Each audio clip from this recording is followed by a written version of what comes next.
Islam itu tahu dan meyakini bahwa mukjizat terbesar yang diberikan oleh Allah kepada Nabi Muhammad adalah Al-Quran. Sebagian besar mungkin di antara kita pernah mendengar itu ya di pelajaran tauhid di madrasah diniyah atau di ceramah-ceramah gitu ya. Jadi mukjizat Nabi Muhammad itu banyak, bisa membelah bulan, bisa mengeluarkan air dari sela-sela jarinya. Kemudian ada mukjizat yang paling besar, yaitu adalah Al-Quran. Orang Islam kebanyakan tahu itu gitu. Tapi pertanyaannya, yang menjadi pertanyaan adalah di mana letak mukjizatnya begitu. Selama ini paling kita tahu begini, ada ungkapan begini, yang menurunkan Al-Quran adalah malaikat Jibril, maka malaikat Jibril jadi malaikat yang paling utama, begitu ya. Itu di kitab-kitab dikatakan begitu. Kalau ditanya siapa malaikat yang paling utama, sebagian ulama mengatakan malaikat Jibril adalah malaikat yang paling utama. Kemudian ada malam yang diturunkan di dalamnya ada Al-Quran, yaitu malam Lailatul Qadar, maka malam itu jadi malam yang paling utama. Dalam bahasa kita disebut Lailatul Qadar itu khairun min alfi syahr. Gitu. Kemudian ada manusia yang diturunkan kepadanya Al-Quran, maka manusia itu jadi manusia yang paling utama. Siapa? Nabi Muhammad. Nah, ini menunjukkan bahwa faktor penentunya adalah Al-Quran gitu. Di mana ada Al-Quran, maka di situ jadi keutamaan gitu. Malam diturunkannya Al-Quran jadi malam yang paling baik. Malaikat yang ditugas menyampaikan Al-Quran jadi malaikat yang paling baik. Manusia yang diturunkan kepadanya Al-Quran jadi manusia yang paling utama gitu, Nabi Muhammad. Sekarang pertanyaannya, di mana letak kemukjizatan Al-Quran itu? Ada banyak mukjizat di dalamnya yang jelas begitu ya. Para ulama menyebut ya, ada al-injaz lugawi gitu. Al-injaz itu mukjizat ya. Mukjizat kebahasaan, kemudian mukjizat sastra, balogh, kemudian mukjizat susunan, nadmul Quran bahasanya, kemudian mukjizat lafzi, lafaz Quran itu ada mukjizatnya, kemudian mukjizat dalali, mukjizat tasyri'i, mukjizat ta'abudi, mukjizat nafsi, mukjizat yang bersifat psikologis ya. Itu ada di dalam Al-Quran. Kemudian ada mukjizat iktisadi, orang-orang mengambil ilmu ekonomi dari Al-Quran. Ada banyak sekali mukjizat.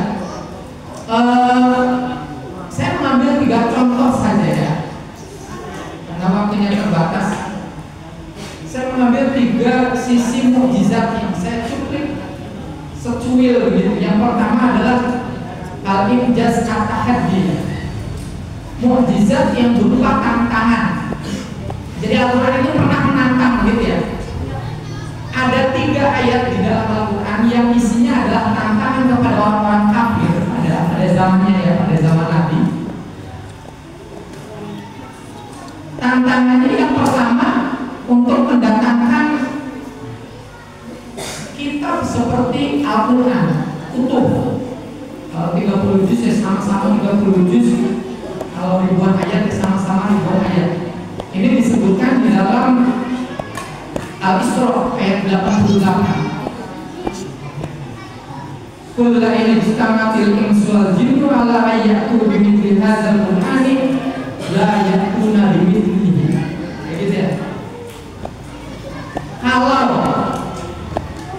manusia dan jin dikumpulkan untuk membuat seperti Al-Quran persis gitu ya, kitab tandingan, yang bisa menandingi Al-Quran? Jawabannya layakuna bimithlihi. Al-Quran menjawab tidak akan sanggup begitu. Jadi kalau manusia seluruh alam dunia itu, di alam semesta ini ada 7 miliar orang misalnya, kemudian bersekongkol dengan golongan jin yang jumlahnya tidak diketahui, maka niscaya tidak akan bisa membuat kitab tandingan yang bisa menandingi Al-Quran. Itu yang pertama ya. Al-Quran menantang bisa nggak membuat kitab yang bisa menandingi Al-Quran. Itu tantangan yang pertama. Kemudian tantangan yang kedua ada di surat Hud ayat 13 ya. Am yaquluna Allahul fa'tu bi asyri suwarin mithlihi muftawiyat, begitu ya. Ini sudah diturunkan ya. Kalau tadi tantangannya, kalau kalian tidak percaya bahwa Al-Quran itu mukjizat, silakan bikin Quran tandingan begitu. Sekarang tantangannya diturunkan. Ini tantangan yang kedua. Tidak usah bikin tandingan seperti Al-Quran 30 juz, tapi bikin saja surat 10 begitu. Di asyri suara begitu. Ini tantangan yang kedua ya. Belum sanggup juga ya. Ada banyak orang yang sudah mencoba begitu. Di zaman Nabi sendiri setelah wafat begitu ada Musailamah al-Kadzdzab dan sebagainya, ada banyak orang ketika zaman Abu Bakar yang ngaku-ngaku sebagai nabi palsu, kemudian mereka membuat kitab-kitab atau surat-surat tandingan dari Al-Quran. Tapi kenyataannya sekarang dia tidak bisa menandingi. Kemudian yang ketiga, tantangannya itu kan lagi ditantang untuk mendatangkan sejumlah 30 juz nggak bisa, 10 surat nggak bisa. Tantangannya diturunkan lebih ringan lagi. Bunyinya seperti ini di surat Yunus ayat 38. Am yaquluna Allahu fa'tu bi suratin mithlihi wa lillahi in kuntum shadiqin. Kata-katanya seperti qul fa'tu bi suratin mithlihi. Datangkan kalau tidak sanggup seperti Al-Quran 30 juz, maka turunkan jadi 10 surat. Kalau tidak sanggup juga 1 surat saja. Bikin 1 surat yang bisa menandingi surat-surat yang ada di dalam Al-Quran. Ini berarti berjenjang ya, dari yang berat, kemudian sedang, kemudian yang ketiga ringan. Itu sampai sekarang tidak ada. Tidak ada yang bisa menjawab tantangan itu. 1 surat Al-Quran apa istimewanya? Ada surat yang paling pendek di Al-Quran, surat apa? Surat Al-Kautsar. Ambil contoh surat Al-Kautsar. Ini masuk di Ijaz Adadi. Satu yang pertama ya, Al-Quran itu punya mukjizat yang disebut dengan mukjizat tahaddi. 3 tantangan Al-Quran. Untuk mendatangkan 30 juz nggak bisa, 10 surat nggak bisa, 1 surat masih nggak bisa. Sekarang kita berpindah ke Al-Ijaz Adadi. Ada surat yang paling pendek di Al-Quran itu namanya surat Al-Kautsar. Dia punya ijaz adadi, kemukjizatan matematis, di mana dalam surat Al-Kautsar ini terdapat banyak angka 10 di dalamnya. Coba kita lihat. Surat Al-Kautsar berisi 10 penggalan kata. Inna a'tayna al-kautsar fasholli lirabbika wanhar inna syani'aka huwa abtar. 10 ya. Ini terlepas dari orang mengatakan bahwa ini kebetulan atau cocokologi begitu ya. Tapi kalau saya meyakini tidak ada yang kebetulan di dunia ini. Tidak ada yang sia-sia di dunia ini. Sama yang amal mithqala dzarratin khairan yarah wa man ya'mal mithqala dzarratin syarran yarah. Yang kita imani dan kita yakini tidak ada yang sia-sia dan tidak ada yang kebetulan. Itu yang pertama ya. 10 penggalan katanya. Ada 10 penggalan kata dalam surat Al-Kautsar, tapi tidak cuma itu.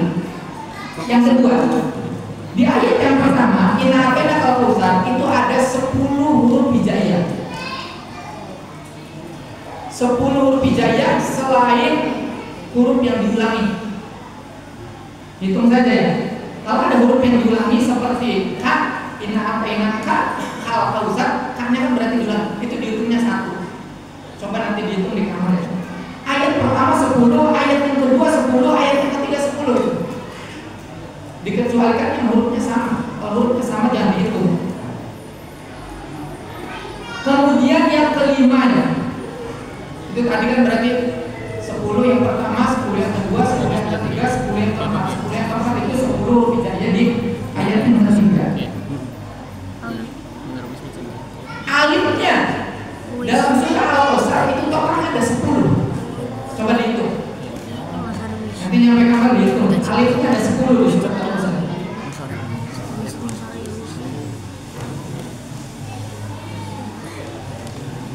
Jumlah total huruf di dalam surah Al-Kautsar yang hurufnya tidak diulangi itu totalnya ada 10. Cari huruf-huruf yang tidak diulangi di surat Al-Kautsar itu totalnya ada 10. Al-Kautsar setiap ayatnya diakhiri oleh huruf ro, ya. Inna atainakal kautsar washolli li rabbika wanhar inna syani'aka huwal abtar, diakhiri oleh ro semua. Dan ro itu huruf ke-10 dalam huruf hijaiyah.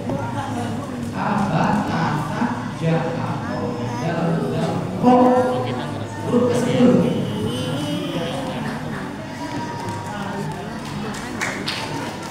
Kemudian surah di dalam Al-Quran itu suratnya ada berapa Al-Quran itu? 100? Surat berapa? 14. Hanya ada 10 surat yang diakhiri namanya oleh roh. Al-Kautsar, Al-Fajr, apa lagi? Itu nanti dihitung di kamar. Ada 10 kan? Ada 10 surat yang namanya diakhiri oleh roh.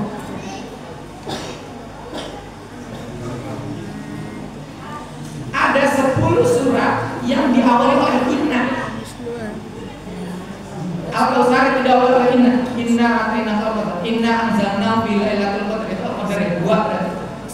Coba dicari di 114 surat itu ada 10 surat yang diawali oleh inna. 10 itu ya. Yang terakhir Al-Kautsar itu menerangkan tentang apa? Fasholli li rabbika wanhar. Wanhar itu apa artinya? Berkurban. Kurban itu Idul Adha. Idul Adha itu apa? Idul Adha itu apa? Tanggal Hijriahnya 10 Syawal 10 Jul. Jadi ijaz adadi. Orang Islam mengatakan ini ijaz adadi, kemukjizatan bilangan di dalam surat Al-Kautsar 10. Hurufnya 10, jumlah penggalan katanya 10. Kemudian roh itu berada di urutan ke-10, diawali surat yang diawali oleh inna itu ada totalnya ada 10. Kalau orang tidak beragama mengatakan ini kebetulan gitu. Orang yang nggak percaya agama mengatakan ini kebetulan. Tapi kita orang Islam mengatakan ini ijaz adadi. Apa? Kemukjizatan bilangan di dalam ini hanya satu potong kecil di surat paling pendek di dalam Al-Quran, yaitu surat Al-Kautsar. Belum surat yang gede-gede. Kemudian yang ketiga ya, di dalam Al-Quran juga ada ijaz lughawi atau ijaz balaghi, atau dalam bahasanya disebut kemukjizatan sastra. Di mana letak mukjizat? Saya ambil contoh di ayat puasa ya. Ayat puasa itu bunyinya di mana? Ya ayyuhalladzina amanu kutiba alaikumus syiyam kama kutiba alal ladzina min qablikum la'allakum tattaqun. Coba dilihat di Qur'annya di surat Al-Baqarah di ayat berapa ya?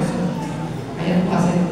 Sebelum ayat puasa itu ada ayat yang memerintahkan wasiat. Kutiba alaikumul wasiyat, gitu ya. Ini awal ayatnya. Sebelum ayat wasiat itu ada ayat perintah tentang kisos. Bunyi ayatnya begini, ya ayyuhalladzina amanu kutiba alaikumul qisasu fil qatl. Perhatikan ini ada kesamaan ini antara kisos dengan ayat puasa. Sama-sama apa? Diawali oleh ya ayyuhalladzina amanu. Sementara kewajiban wasiat itu tidak diawali oleh ya ayyuhalladzina amanu. Kok bisa begitu ya?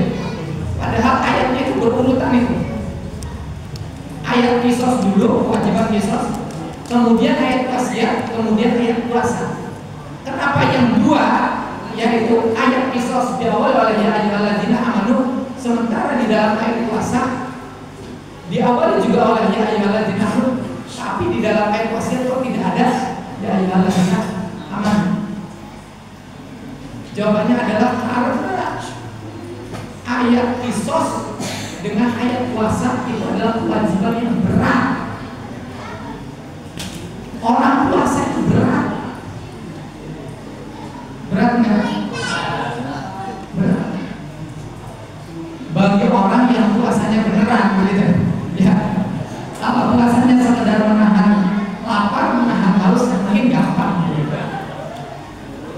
Tapi kalau puasanya tidak sekedar saum, tetapi sampai pada siang begitu, sampai menahan, mengerjakan segala jenis yang dilarang begitu, wah itu berat. Oleh karena itu ada kesamaan antara kisos dengan puasa begitu. Sama-sama diawali oleh ya ayyuhalladzina amanu. Ini menunjukkan, jadi jangan heran nanti kalau pergi ke pasar-pasar loh, kok di pasar orang nggak pada puasa begitu. Setiap hari bulan Ramadan orang pada makan, pada minum. Kenapa? Di ayatnya sendiri kewajiban puasa itu hanya diperuntukkan kepada orang-orang yang beriman. Begitu ya? Hanya ditujukan kepada orang-orang. Allah itu menyapa orang-orang yang beriman dalam menyampaikan kewajiban puasa. Tidak sekedar kutiba alaikumul wasiyah begitu, tapi disapa oleh Gusti Allah ya ayyuhalladzina. Ini uslub balaghah begitu, sastra ya. Luar biasa. Yang kedua, dalam ayat puasa itu pakai mabni majhul ya, kutiba begitu ya. Kenapa tidak kataballahu begitu? Karena puasa itu berat begitu. Makanya untuk memperingat bahwa supaya tidak terlalu terasa berat, yang memerintahkannya itu disembunyikan begitu. Pakai bahasanya kutiba mabni majhul. Siapa yang memerintahkan? Ya kita paham semuanya Gusti Allah, tetapi pakai apa susunan kalimat kalau dalam ilmu nahwu itu mabni majhul, fa'ilnya itu dihilangkan begitu. Siapa yang memerintahkan? Ya aslinya semuanya sudah tahu gitu. Kemudian pertanyaan selanjutnya, kenapa pakai kutiba? Tidak pakai wujiba begitu. Wujiba ya ayyuhalladzina amanu wujiba alaikumus syiyam gitu. Kenapa pakai kutiba begitu? Karena lagi-lagi jawabannya adalah puasa itu berat begitu. Makanya bahasanya itu sehalus mungkin.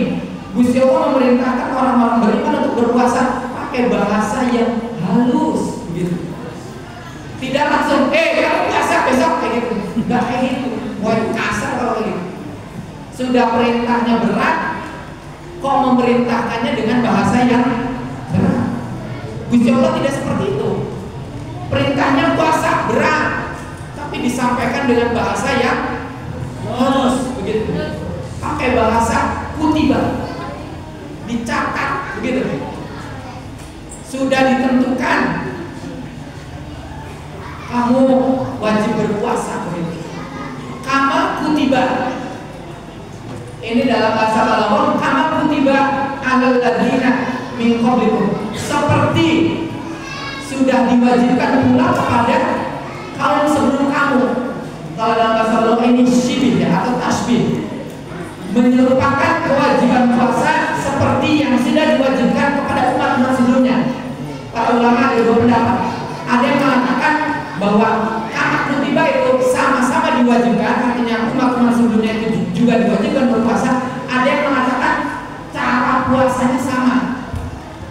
Jadi ada yang mengatakan ulama itu satu sama hukumnya wajib, yang kedua menurut golongan ulama yang kedua caranya sama. Artinya caranya sama itu ya dari terbitnya fajar sampai terbenamnya matahari. Kenapa kok ada sibih segala diserupakan kepada kaum sebelumnya? Ini juga dalam rangka untuk memperingan, begitu ya, karena puasa itu berat. Oleh karena itu supaya terasa ringan, dibahasakanlah oleh Gusti Allah bahwa tidak cuma kamu loh yang diwajibkan puasa itu, umat-umat sebelum kamu juga diwajibkan berpuasa. Oh, kalau sudah seperti itu, ya Allah, berarti tidak cuma kita yang diwajibkan puasa. Umat-umat sebelum kita juga bisa mampu berpuasa. Seharusnya kita juga itu keluar biasaan Al-Quran ya, dari injaz balaghi atau kandungan sastranya begitu. Allah tidak membahasakan ayat puasa itu asal sekedar jadi begitu.